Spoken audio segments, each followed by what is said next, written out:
አንበሳውን ያዳነ ቀበሮ። ከዕለታት አንድ ቀን ጫካ ውስጥ ይኖር የነበረ አንድ አንበሳ ነበር። አንበሳም በጫካ ውስጥ የተለያዩ እንስሳትን እያደነ በመብላት ይኖር ነበር። ታዲያ ያላችሁ አንድ ቀን ይህ አንበሳ ውሃ ለመጠጣት ወደ ወንዝ ይወርዳል።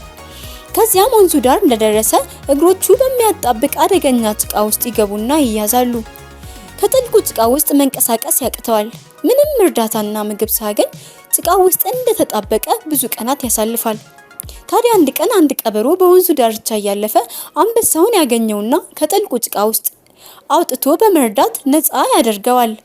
አንበሳውም ሕይወቱን ስላተረፈለት ቀበሮውን በጣም ካመሰገነ በኋላ ቀበሮውም አንበሳው ከሚኖርበት ጫካ ውስጥ በቅርበት እንዲኖር ይጠይቀዋል። እንስሳት ድኖ በሚይዝበት ጊዜም ስጋ እንደሚመግበው ቃል ይገባለታል። ቀበሮውም ከአንበሳው አቅራቢያ መኖር ይጀምራል። ያደኑትንም ስጋ እየተካፈሉ በመብላት ኑሯቸውን ይቀጥላሉ።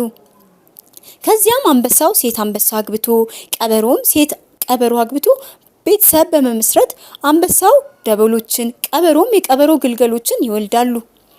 ከረጅም ጊዜ በኋላ ግን የአንበሳው ሚስት በባሏና በቀበሮ መካከል ያለውን ጓደኝነት አልጥም ይላታል። ይህች አንበሳም ቀበሮ የአንበሳውን ሕይወት እንዳዳና አታውቅም ነበር።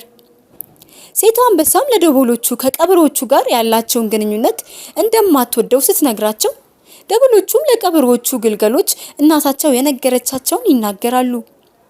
የቀበሮቹ ግልገሎች ደግሞ ደቦሎቹ የነገራቸውን ለእናት ቀበሮ ይነግራሉ። እናት ቀበሮም ለባሏ ትነግረዋለች። ቀበሮም ወደ አንበሳው ዘንድ በመሄድ አንበሳው ከቀበሮ ጋር መኖር ካልፈለገ ከረጅም ጊዜ በፊት ሊነግረው እንደሚገባ ነገረው።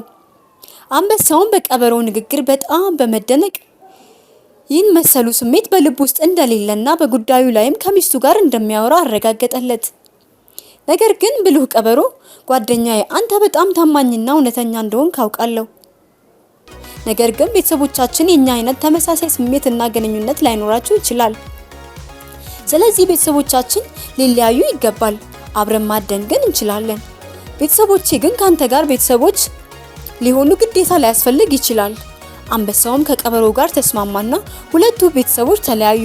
አንበሳውና ቀበሮ ግን እስካሁን ድረስ ጥብቅ ጓደኛ ማቾች ሆኑ ይባላል። ከዚህ ትምህርት ምን እንረዳለን? ሁሉም ሰው ጋር ያለን ግንኙነት ተመሳሳይ ላይሆን እንደሚችል